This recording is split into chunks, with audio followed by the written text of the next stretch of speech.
أعوذ بالله من الشيطان الرجيم بسم الله الرحمن الرحيم الحمد لله رب العالمين أعوذ بالله من الشيطان الرجيم بسم الله الرحمن الرحيم الحمد لله رب العالمين والصلاة والسلام على أشرف الأنبياء والمرسلين وعلى آله وصحبه أجمعين اللهم افتح علينا حكمتك وانشر علينا من خزائن رحمتك يا أرحم الراحمين رب اشرح لي صدري ويسر لي أمري واخلل عقدة من لساني يفقه قولي أما بعد Assalamualaikum warahmatullahi ta'ala wabarakatuh. Saya ucapkan kepada semua murid tahun 4 Venus dan 4 Jupiter Sekolah Kebangsaan Kampung Biak. Setelah sekian lama Ustaz tidak buat video pembelajaran, jadi bermula sesi PDPR kali ini Ustaz akan buat video pembelajaran seminggu satu kali bagi memudahkan kamu memahami tajuk-tajuk yang kita akan belajar pada masa akan datang.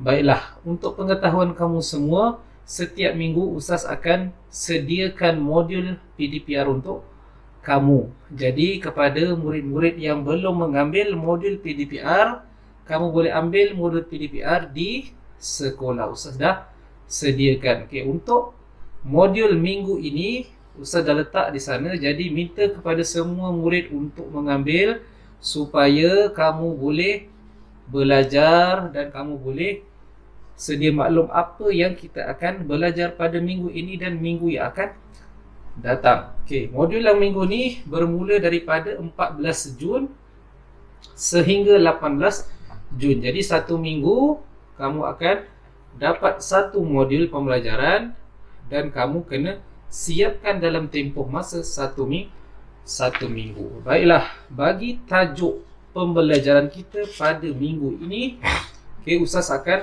sentuh dalam bidang akidah bertajuk kufur.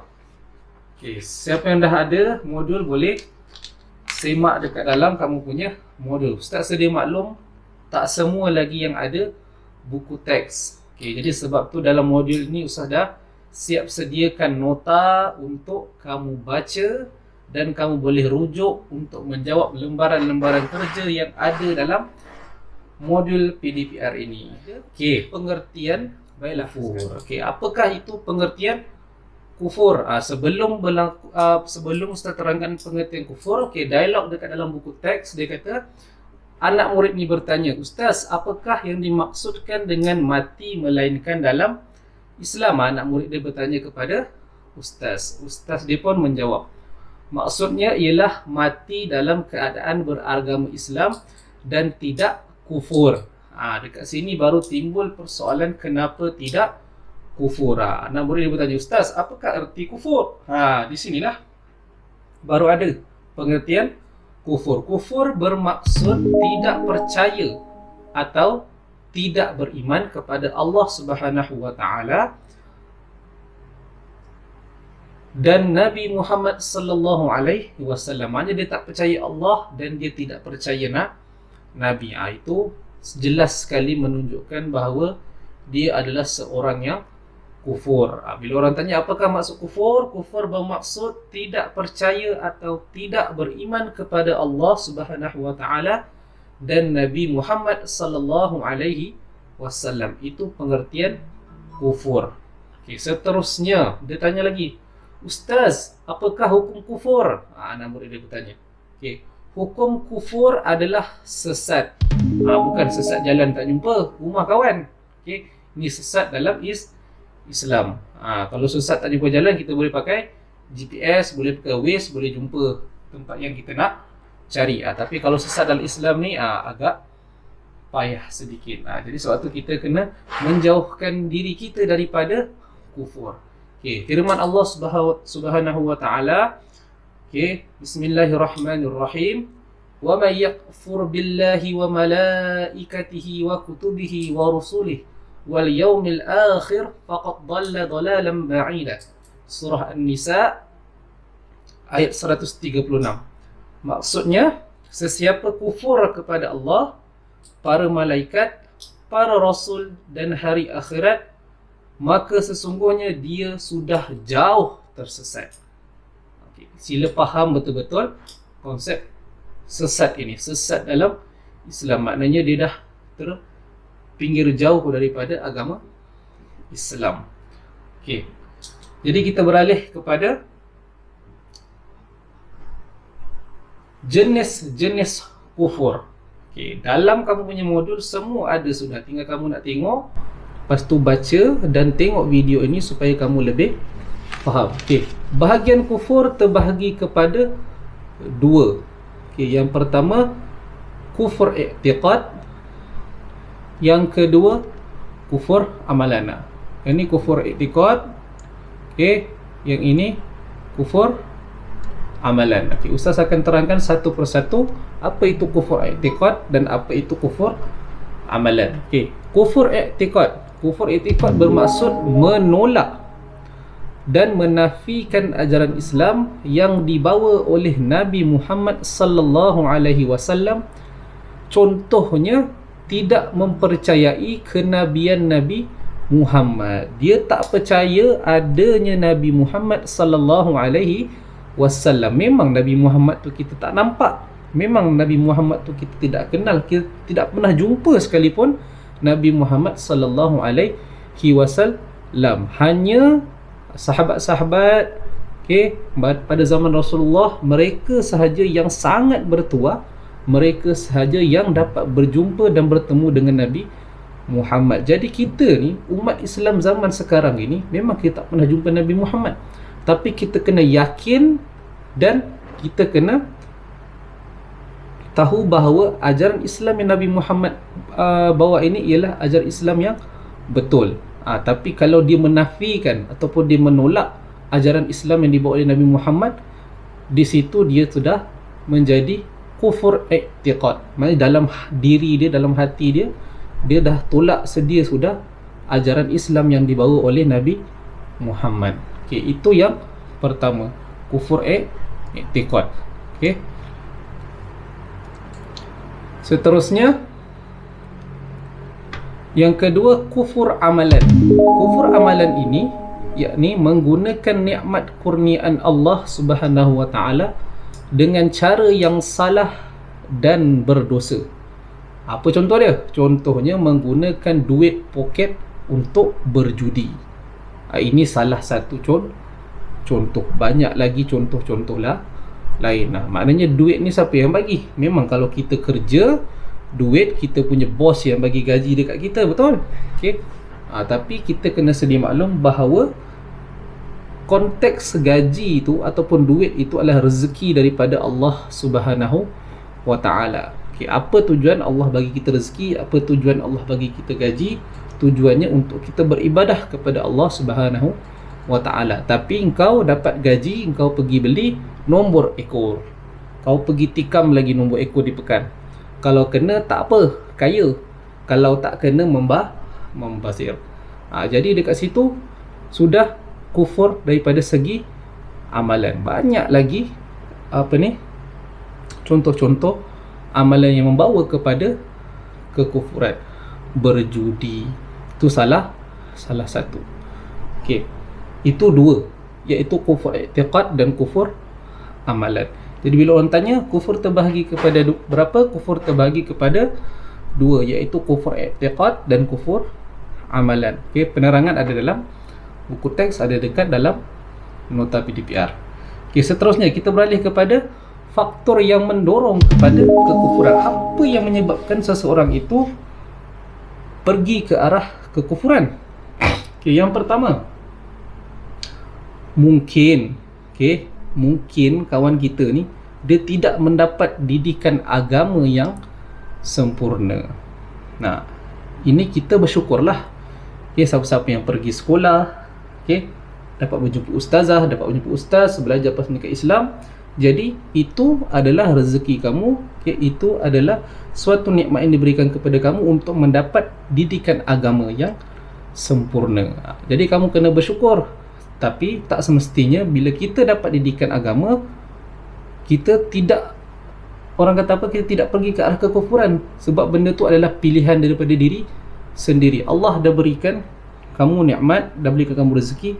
Okey, kamu datang sekolah, kamu dah belajar pasal agama semua, tapi daripada diri kita sendiri. Kalau kamu dalam diri kamu ada nak buat jahat, itu jadi masalah. Maknanya iman dalam diri kamu belum cukup kuat. Bukan nak kata, oh saya dah belajar agama, mustahil saya akan jadi seorang yang kufur. Tidak, jangan sesekali cakap begitu. Sebab iman dalam diri setiap manusia berbeza. Okey, iman dalam diri manusia berbeza. Jadi kita kena sentiasa belajar agama untuk mempertingkatkan ibadah kita dan mempertingkatkan iman kita supaya menjadi muslim yang sangat kuat dan muslim yang sangat soleh ataupun solehah. Okey, yang kedua, menuruti hawa nafsu. Ini adalah salah satu musuh yang paling kuat. Okey, yang paling kuat, yang paling dekat dalam diri kita, hawa nafsu. Bila orang kata makan lagi, makan dah kenyang, makan lagi, itu nafsu.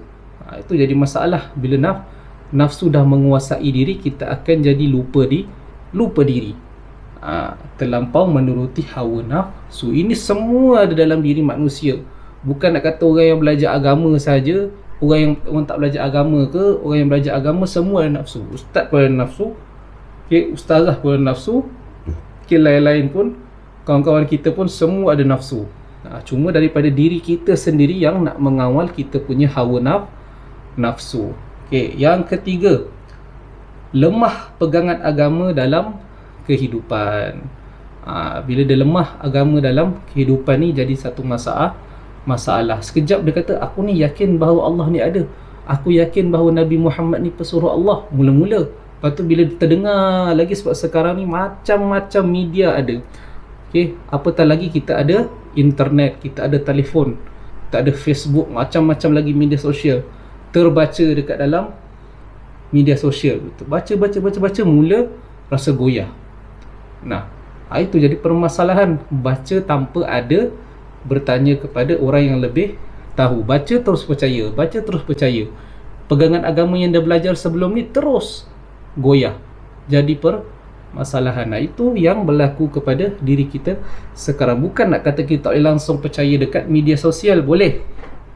Tapi bila kita baca sesuatu dekat media sosial, kita cuba bertanya dengan orang yang lebih pakar untuk memastikan apa yang kita baca itu sahih ataupun betul, barulah kita boleh percaya. Sebab sekarang ni ramai yang ustaz-ustaz Facebook, ustaz Facebook, itulah tiba-tiba jadi cerdik pandai agama dalam Facebook. Kita pun tak tahu daripada mana dia belajar, tiba-tiba jadi cerdik pandai dalam media sosial. Itu jadi permasalahan. Yang keempat, terpedaya dengan pujukan dan kesenangan dunia. Ini sedia maklumlah, dunia ni penuh dugaan, penuh cubaan. Benda yang seronok semua ada dekat dunia ni. Bila orang kata buat sesuatu benda yang salah ni, oh ini dunia. Ini semua perkara dunia. Sebab tu kita kena seimbangkan perkara dunia dan perkara akhirat kita. 50% kita jalankan tanggungjawab kita di dunia, dan 50% lagi sebagai hamba Allah, kita kena sentiasa beribadah supaya kita punya ibadah akhirat dan ibadah dunia seimbang. Barulah kehidupan kita insya-Allah akan seimbang. Ini di antara faktor-faktor yang mendorong kepada kekufuran. Ada 4. Yang pertama tadi, tidak mendapat pendidikan agama yang sempurna. Kedua, menuruti hawa nafsu. Yang ketiga, lemah pegangan agama dalam kehidupan. Yang keempat, terpedaya dengan pujukan dan kesenangan dunia. Jadi kalau ada terkena dekat diri kita antara 4 faktor-faktor ni tadi, cuba kita balik muhasabah diri, minta dijauhkan daripada kekufuran. Faham? Seterusnya, kesan kufur. Kesan kufur. Dalam modul Ustaz dah keluarkan, supaya kamu lebih faham. Dalam buku teks dia dalam bentuk deklamasi saja. Jadi mungkin ada yang baca tak faham, Ustaz mana satu dia punya kesan ni sajak. Jadi Ustaz dah keluarkan dalam sajak yang kawan kita baca dekat dalam buku teks tu, ada 5 kesan kufur. Yang pertama, sememangnya ancaman seksa dan azab di kubur. Jadi sedia maklumlah, takkan kita tak takut kan kalau kita kufur. Kita akan diseksa dan diazab di kubur. Itu yang pertama. Yang kedua, mengundang murka ilahi. Allah akan murka ataupun Allah akan marah dengan kita. Yang ketiga, rahmat dan berkat berlalu pergi. Maknanya rahmat dalam kehidupan, keberkatan dalam hidup kita akan terus pergi. Maknanya dia tidak akan singgah kat diri kita. Kita akan rasa diri kita ni, kenapa lah diri aku ni kan serba tak kena. Itu jadi masalah kalau ada kita ni dah mula mendekati kepada kekufuran. Yang keempat, ketenangan hati juga tidak dimiliki. Dia tak tenang hati dia. Buat ini tak tenang, buat itu tak tenang, dah buat baik pun hati tak tenang juga. Maknanya ada sesuatu yang tidak kena yang dia buat dalam diri dia menyebabkan hati dia tidak tenang. Sebab tu kita kena sentiasa muhasabah diri kita. Kita kena balik-balik cek kita punya ibadah. Update balik kita punya ibadah. Kemas kini cukup tak solat kita satu hari? Cukup tak sedekah kita? Cukup tak zikir kita kepada Allah Subhanahu Wa Taala? Jadi benda tu yang kita nak kena kemas kini ibadah kita setiap hari. Nak pastikan kalau cukup sudah semua, insya-Allah ketenangan hati itu ada. Tapi kalau orang tu kufur, maknanya tiada ketenangan hati. Yang terakhir sekali, merosakkan iman di hati. Kalau dah mula kufur, mulalah tidak percaya kepada Nabi Muhammad, tidak percaya kepada Allah, tidak percaya kepada qada dan qadar. Itu jadi permasalahan kalau sudah mula kufur. Jadi kita minta jauh semua ini. Kita minta jauh supaya iman kita terus kuat dan kita tidak terpedaya dengan kekufuran. Last sekali, macam mana cara kita nak menjauhkan diri kita daripada kekufuran. Dia bagi dekat dalam buku teks ni ada 4. Yang pertama, nanti Ustaz akan terangkan satu persatu. Yang pertama, menjaga amal ibadah. Nanti Ustaz akan terangkan. Yang kedua, sentiasa berdoa dan memohon untuk dimantapkan iman. Yang ketiga, sentiasa menambahkan ilmu pengetahuan. Yang keempat, mengawal diri daripada mengikuti hawa nafsu. Jadi Ustaz, macam mana kita nak buat empat-empat ni? Ni Ustaz terangkan. Yang pertama tadi, menjaga amal dan ibadah. Macam mana kita nak jaga amal ibadah kita? Dia bagi contoh kat sini. Saya perlulah sentiasa melipat kali gandakan amalan dalam amalan ibadah kita. Sentiasa melipat kali gandakan amal ibadah kita. Contohnya sebelum ni kita hanya solat fardu 5 waktu sahaja. Sedangkan kita boleh solat sunat qabliyah dan solat sunat ba'diyah. Apa itu solat sunat qabliyah ba'diyah, Ustaz? Solat sunat sebelum kita solat fardu dan solat sunat selepas kita solat fardu. Itu kita tambah lagi amalan sunat kita. Yang fardu tetap kena buat, yang wajib tetap kena buat, yang sunat kita tambahkan. Bagi macam kalau kita ni beli kereta ke, ada motor ke, kita tambah aksesori bagi cantik lagi kita. Kalau ikutkan kereta tu boleh berjalan sudah kan, tapi kita tambah lagi aksesori kat kereta kita supaya kereta kita nampak lagi cantik. Begitulah. Seterusnya, saya tabah dalam menuntut ilmu. Mencari ilmu ni jangan sesekali putus asa. Sebab apa? Ilmu ni sangat luas. Sangat luas. Kalau kamu pernah pergi kat pantai, pernah pergi dekat laut, seluas-luas laut yang kamu nampak tu, yang tidak berpenghujung tu, seluas-luas itulah ilmu yang kita boleh belajar. Jangan sesekali rasa kita ni, cukup sudah ilmu aku dekat dada ni, macam-macam sudah aku belajar. Tidak. Kita ni kalau disuruh belajar, biarlah daripada dalam buaian sehingga kita ke dalam lubang kubur. Maknanya sepanjang hidup kita kena sentiasa menuntut ilmu. Jangan sesekali berputus asa. Faham? Itu di antara contoh kalau kita nak menjaga amal dan ibadah. Yang kedua tadi, sentiasa berdoa dan memohon untuk dimantapkan iman kita. Jadi dia bagi kat sini contoh doa. Doa ni kita boleh amalkan dalam kehidupan harian kita. Ustaz bacakan doa dia. Ya muqallibal qulubi tsabbit qalbi ala dinik, bermaksud wahai yang membolak-balikkan hati, tetapkan hatiku dalam agamamu. Ini yang Ustaz katakan tadi kan, kalau baca sikit sini mudah terpengaruh, dengar sikit video sini mudah terpengaruh. Jadi kita bacalah doa ni, ya muqallibal qulub tsabbit qalbi ala dini.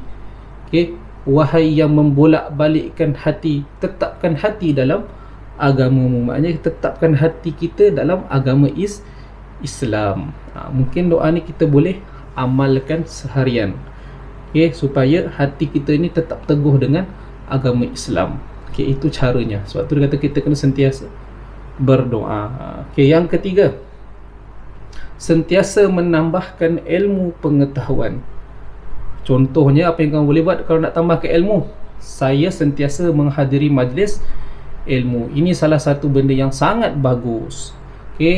Macam sekarang ni tak boleh kita nak menghadiri majlis ilmu. Sebab dalam keadaan pandemik COVID-19 ni, tapi adakah itu menjadi halangan kita?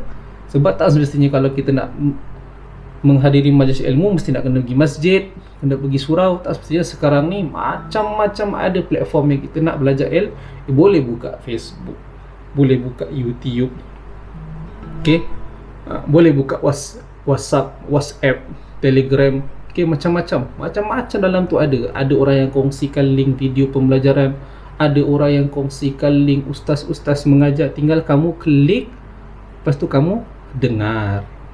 Jadi tak semestinya nak kena pergi masjid, nak kena pergi surau kan. Sekarang ni bukannya boleh keluar rumah kan, kita kena stay at home. Jadi benda-benda tu yang kita boleh gunakan. TV pun ada, Astro pun ada. Benda tu semua boleh kita gunakan untuk menambahkan lagi ilmu pengetahuan.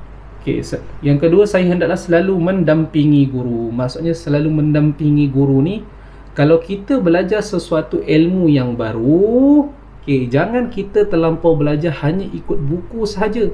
Kita kena sentiasa bertanya.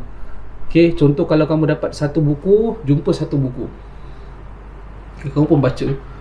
Jangan bila kamu dah baca, kamu terus amal apa yang ada dalam buku. Mungkin ada benda yang kamu tidak faham. Jadi apa yang kamu boleh buat?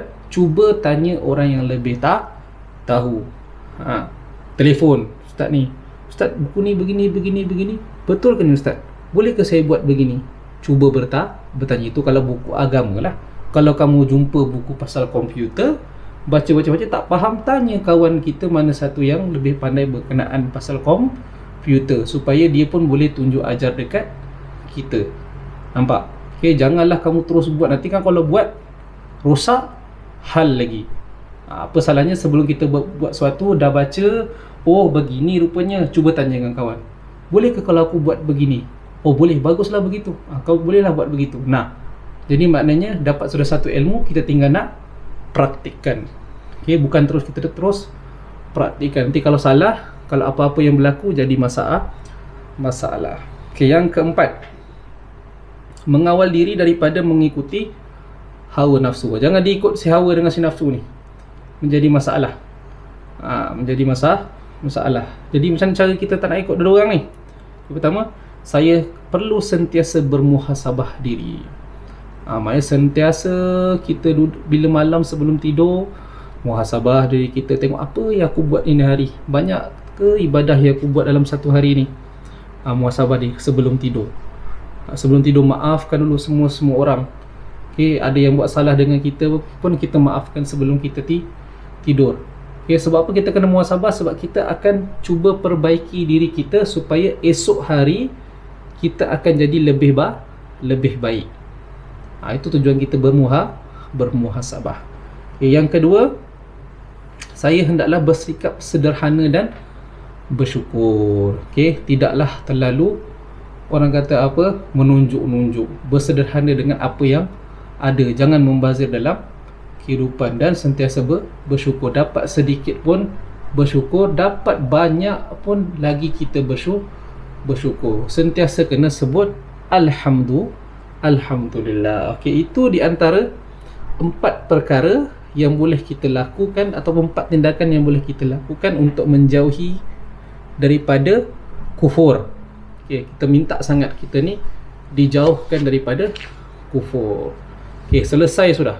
Okey, untuk nota selesai sudah. Bermula lagi daripada pengertian kufur, dalil naqli, hukum kufur, bahagian kufur, faktor mendorong kekufuran, kesan kufur, dan tindakan menjauhi kufur.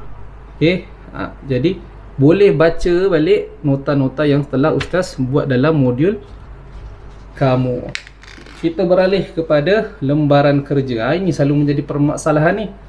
Okay, sebelum-sebelum ni Ustaz bagi modul, ada yang bagi alasan, Ustaz tak faham macam mana saya nak buat ni. Saya tak boleh baca Jawi, saya tak faham apa benda saya nak tulis. Jadi dalam modul ni Ustaz dah bagi arahan sedia sudah. Kamu nak rujuk dekat mana, jawapan tu nak ambil di mana. Tak faham baca pun tak ada masalah. Yang penting kamu tahu, oh ni kali jawapan dia Ustaz cakap tu. Saya tulis sinilah. Okay, jadi dalam kamu punya modul tu Ustaz dah tulis sedia sudah dekat mana kamu nak rujuk jawapan kamu. Okay, dalam ni Ustaz ada bagi 4 latihan atau 4 lembaran kerja. Okay, yang pertama ni untuk latihan 1, maksud kufur, hukum kufur. Okay, rujukan dalil. Okay, itu yang kamu kena isi. Okay, yang kedua, latihan 2. Latihan 2 ni lengkapkan jadual pembahagian kufur di bawah dengan merujuk modul di atas. Pembahagian kufur, bahagian kufur. Saya cakap berapa tadi ada bahagian kufur? Ada 2. Kufur i'tiqad dan kufur amalan. Buka semula nota tadi. Mana satu i'tiqad, mana satu amalan, salin semula. Tak pandai baca tak ada masalah. Yang penting kamu tahu mana jawapan dia, tulis. Okay, sebab kita mula membaca mesti dengan menulis. Okay, sebab tu Ustaz buat video ni supaya kamu faham, supaya kamu tahu juga di mana yang kamu perlu tulis. Okay, yang ketiga, isikan faktor dan kesannya sekiranya kufur. Okay, yang belah sini faktor ada sudah, tinggal mau tu tulis. Yang sebelah sini kesan sekiranya kufur. Ya, ada 5 tadi Ustaz bagi tadi kan. Okey, tulis semula sana. Dan terakhir sekali latihan 4, lengkapkan tindakan yang boleh kita lakukan bagi menjauhi kufur. Yang baru tadi saja, kalau kita nak menjaga amal solat, apa yang kita nak buat? Kalau kita nak menambah ilmu pengetahuan, apa kita nak buat? Kalau kita nak mengawal diri daripada ikut hawa dan si nafsu tu, apa yang kita nak buat? Okay, boleh rujuk semula dalam nota yang Ustaz telah sediakan. Okay, jadi sekiranya ada apa-apa yang kamu masih lagi tidak faham, boleh kamu terus bertanya dalam grup WhatsApp. Okay, terus direct kepada Ustaz. Okay, supaya senang Ustaz nak terus menjawab apa yang kamu tidak faham. Okey, untuk minggu ni selesai sudah modul kita bertajuk kufur. Insya-Allah pada minggu hadapan Ustaz akan sediakan lagi satu video pembelajaran untuk modul PDPR yang seterusnya. Jadi sampai di sini saja video kali ini. Kita berjumpa lagi pada minggu hadapan. Sekian, wabillahi taufiq wal hidayah. Assalamualaikum warahmatullahi taala wabarakatuh.